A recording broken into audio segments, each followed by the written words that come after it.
You got a thing going on? All right, hello everybody. My name is John, and this is the John Aquarius Show.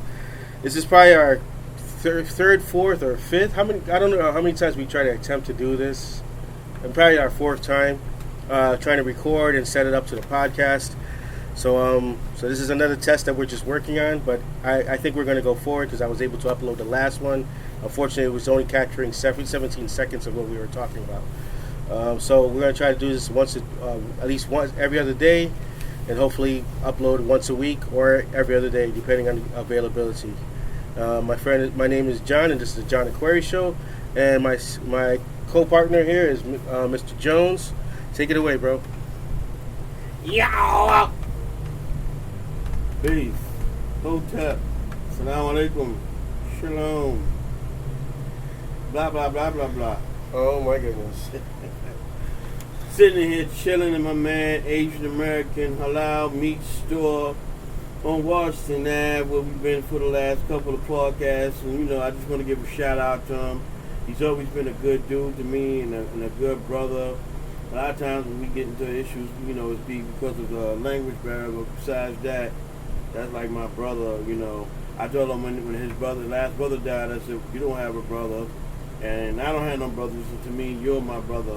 I said, and he looked at me, kind of smiled. He told me he loved me like 3 times, because, I'm Muslim, and we're supposed to love each other for the sake of Allah, that way we forgive each other faster, and Allah blesses those who love each other on that day. No, and to be honest with you, when I seen you guys together, it is almost like a Laurel and Hardy, Abbott Costello, Batman and Robin type of relationship.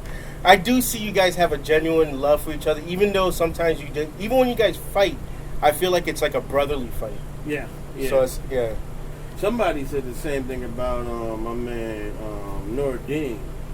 Every time, like Nuruddin, I think Nuruddin says stuff to pick on people's nerves. Somebody was like, I don't think he want people to like him, but he always, his mouth. And I was like, nah, you gotta look past that. He's a good person, you know what I mean? My thing is that, though, this is my question for you. Remember Hanna-Barbera? Yeah, I remember Hanna-Barbera. Saturday morning cartoons. Remember the rhino? They should shoot the rock pellets out of their head, and the other thing is go yee. It was like a white ghost thing. I just forgot the name. I remember. Yeah. It's that they were like a family unit that was stuck on a planet. Yeah, a prehistoric type. Weird creatures. Yeah. What about Space Ghost? The Batman. Yeah. I used to like Space Ghost because it reminded me of like Batman and Robin, but it's space type stuff. He had that metal bird or something. Yeah. He had the yellow suit on and all that. Yeah, and he had 2 sidekicks and a monkey. 2 sidekicks and a monkey. Those are actually really cool cartoons. I remember growing up. What about Silverhawks? Huh? What about the Silverhawks? Man, you jumping years, but yeah, Silverhawks was awesome.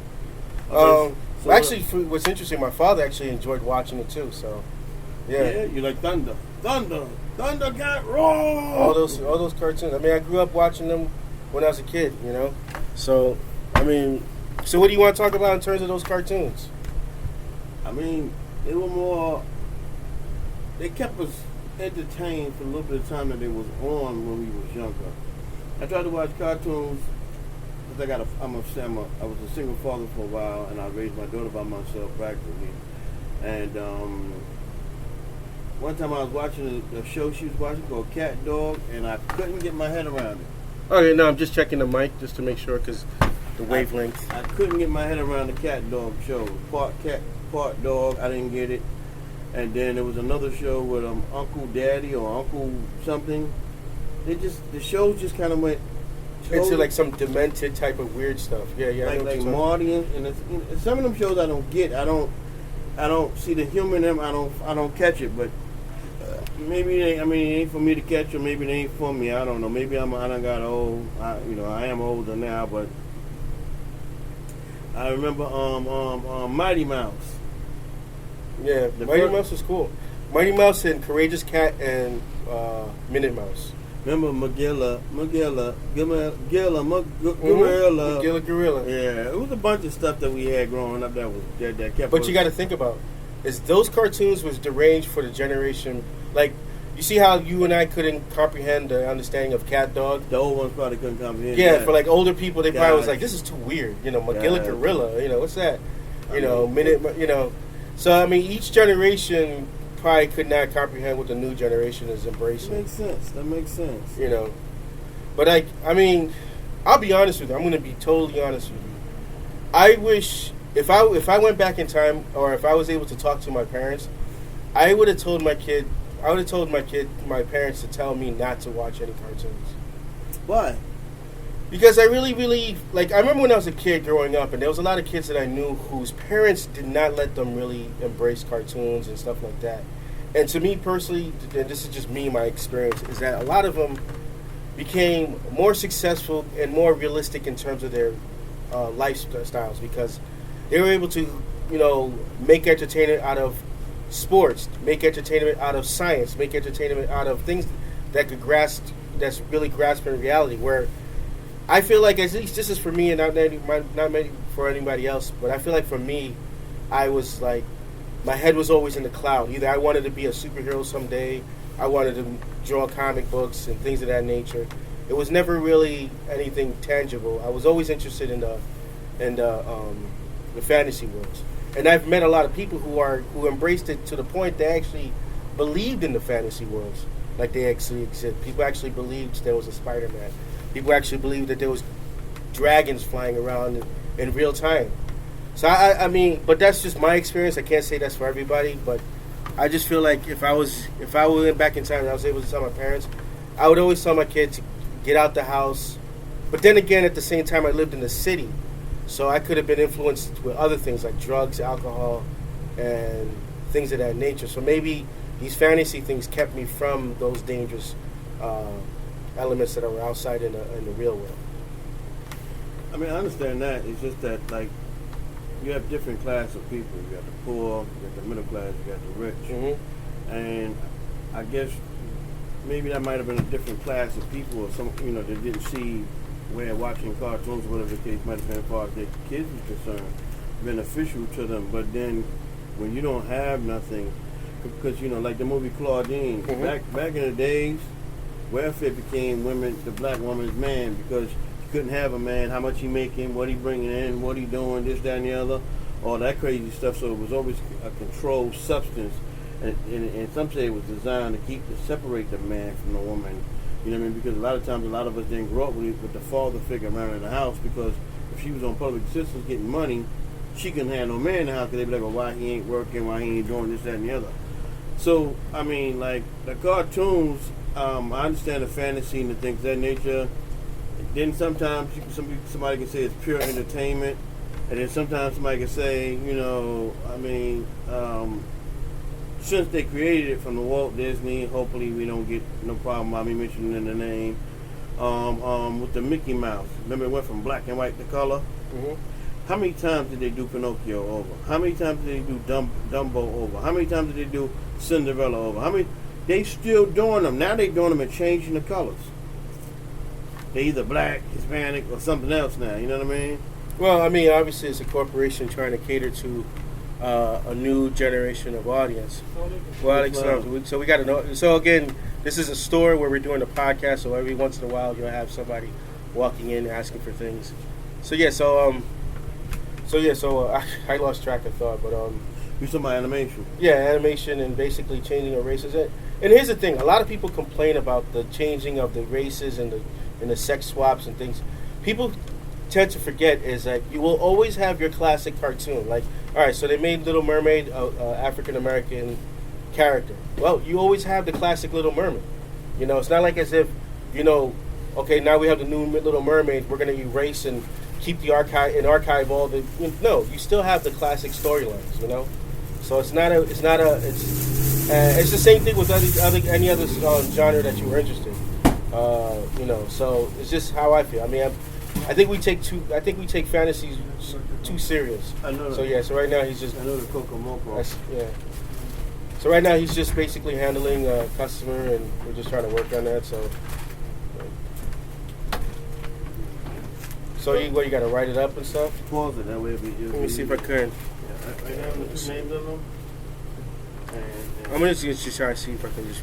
I think this one has the delete price this on it, part, if anything. right? All right, so we're back. Sorry, coughing.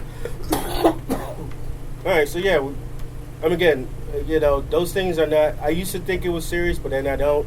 I mean, again, we will always have our classics, as long So I don't. And also, that's another thing that was upsetting me is that we take fantasy characters way too serious. Like I remember one time when Brian from the Family Guy character, the dog passed away or something like that. They killed off the dog, and there was so much massive massive feedback for that. The first thing I was thinking is that had we had the same passion for things that are actually affecting us in this world, with that same energy, we could have got a lot of things done. The way people reacted on a fantasy character and the way people are acting on fantasy characters nowadays for movies, it's like it's a waste of energy. You know what I'm saying? So I mean that's where I'm at with that. Things go up and down. We had TV shows where we would see the husband and wife and they be in separate beds. Now you see men and men and women together and all types of other stuff. Yeah, I mean, it had to have its own purpose because okay, around the world a lot of times Christmas was banned, but America made it commercialized. So Saint Nick was looked at as a bad person. He was looked at as evil. There was tales of him snatching kids and putting them in the bag. No, you got the folklore messed up because that's not how it goes. They was also talking about men giving other men presents. They would sleep with each other. You see, I think you need to get your resources about that. I think I have it right, but you go ahead. All right, because first of all, Christmas. If you're talking about the origin of Saint Nick, that's a Catholic thing. And then if you're talking about Santa Claus, if you're talking about the European character, they're practicing by pagan cultures. Saint He Nick wasn't. was But a he bad wasn't. person. No, he wasn't associated with that. What the character that was associated with the abusing of the children and the feeding of the coal and kidnapping, that was called Krampus. That wasn't Saint Nicholas. It was something. It was a different creature called the Krampus. So if he was good, he would give you good gifts. If he was bad, then the Krampus would come. What did Krampus later on turn into? Santa Claus. No, Krampus did not turn into Santa Claus. That's Krampus right. wasn't the representation of Santa Claus. Santa Claus was a totally different character. One, he's a mixture of Saint Nick, which is a Catholic.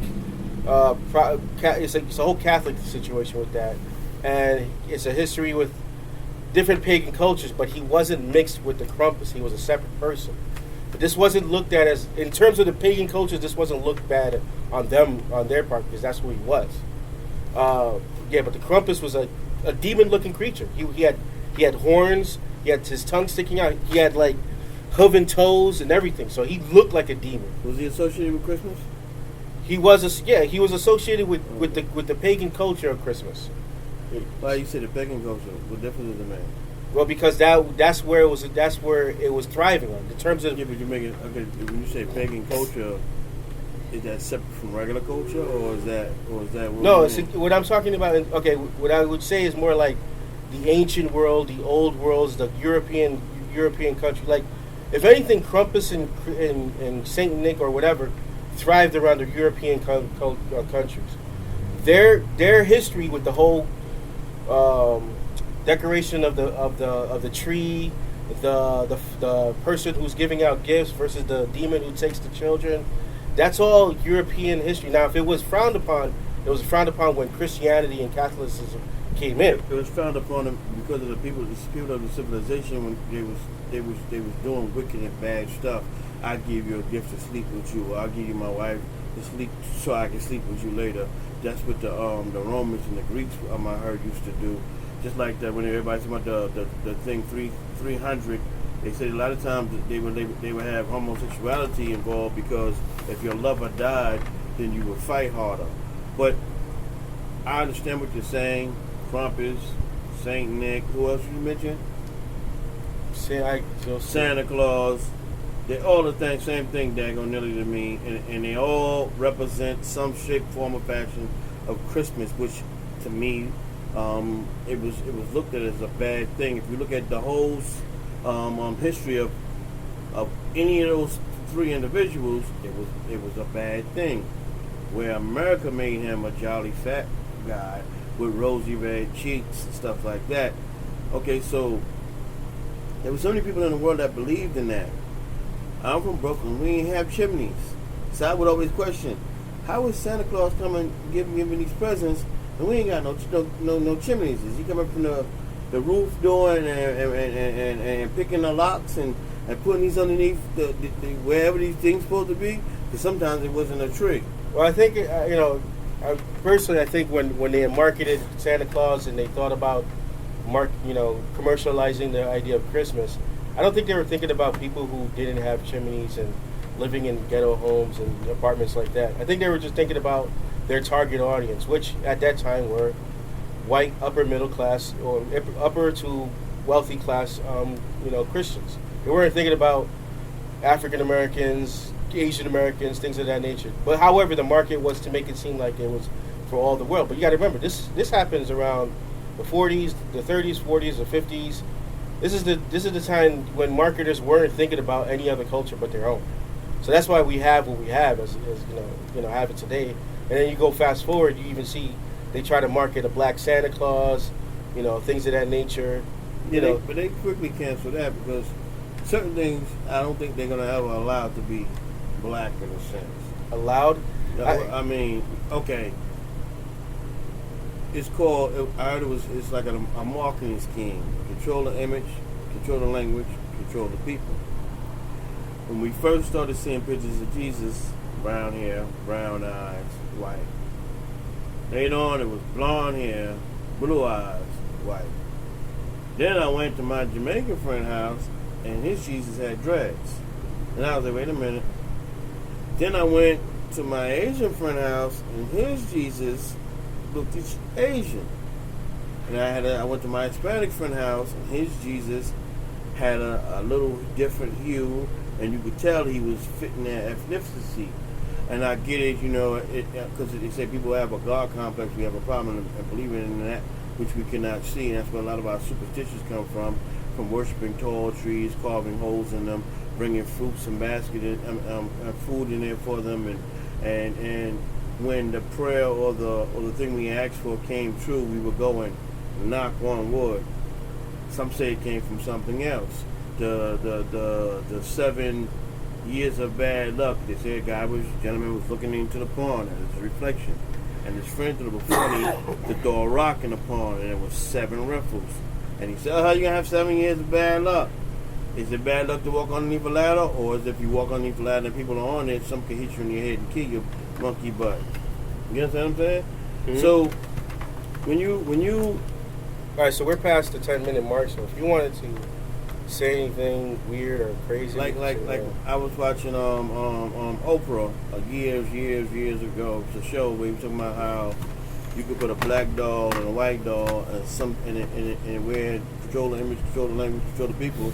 People started to levitating towards the white doll, But then there were a group of black kids that did accept the black doll, but a lot of them got the white doll. Even in Asia, she showed that happening and things of that nature. That's what I said. A lot of times with these cartoons and stuff like that, some of them give us great childhood memories, give us great, stuff like that. Now, you want to talk about something that made me want to react in a different way? That Saturday morning Kung Fu show with Run Run Shaw or the Shaw Brothers production.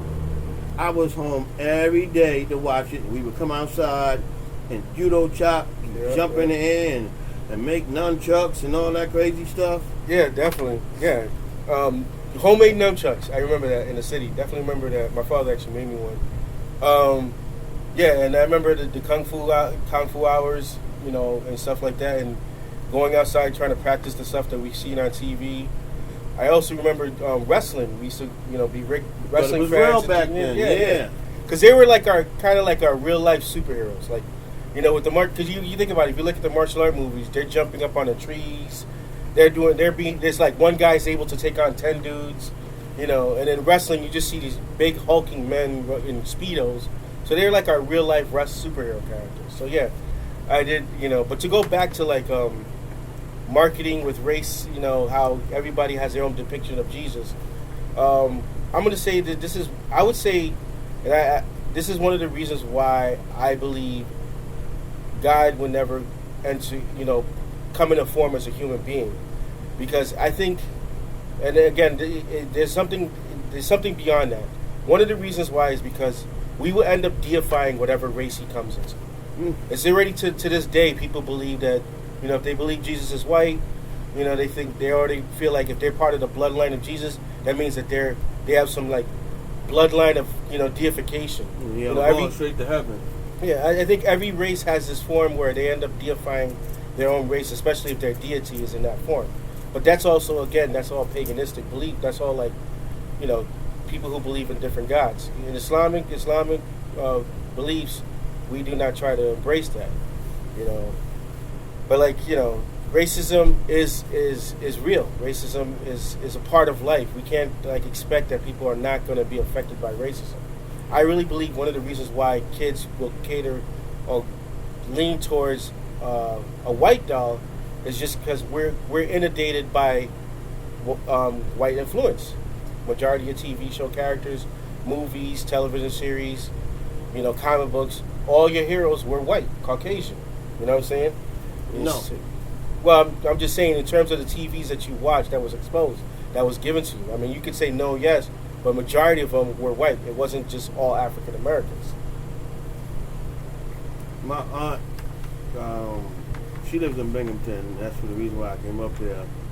She used to always have me started off to reading early. So what happened was she had a lot of books herself, and it let me know that we had black people that invented stuff that helped this world function. He said black man made the light thing, because they used to stand us in the middle of the streets and direct traffic, and someone would always come by and go, let's kill them, and run them over. And if they didn't kill them, they would break them up bad. Like back in the days, war heroes, you get shot, so they're taking the bullet out, they cut the whole knee off or the leg off. Mm-hmm. You know what I mean? So, but you're also the few that knows that. Not many African. And here's the thing: we also got to look about around the world. Not everybody's been given information about African American heroes. Like, we didn't know that there was African American women who actually, because of their scientific knowledge, was able to help the rocket go to space, to the moon. But at the same time, it's like I didn't learn that until 10 years ago when they came out with a movie. I didn't know that. So a lot of these historic achievements of even other races doing things. Because if you don't know, or you don't remember, or you don't learn it to teach your kids or teach other people that you have a conversation with, allow it to be a conversational piece in some shape, form, or fashion, what happens is they want us to forget, because what they'll do is what they call is whitewashing everything, in a sense. I don't think it's they want us to forget. I think what it is they don't feel like it's their job to do it. Like for instance, I don't there's nothing, I think it's up to the African American or any other kind of race to promote your own race, to feed the knowledge. It's not up to, you can't rely on the white man to tell you the history of your people, because it's always going to be biased and one-sided. I think I just said that. I think you caught something out of context. I think it was more like when I said whitewash, I meant as far as if you don't know, we don't have to tell you. So that's why a lot of times the 5%ers back in the days would say, go where the lies are buried. And I'd be like, well, if I'm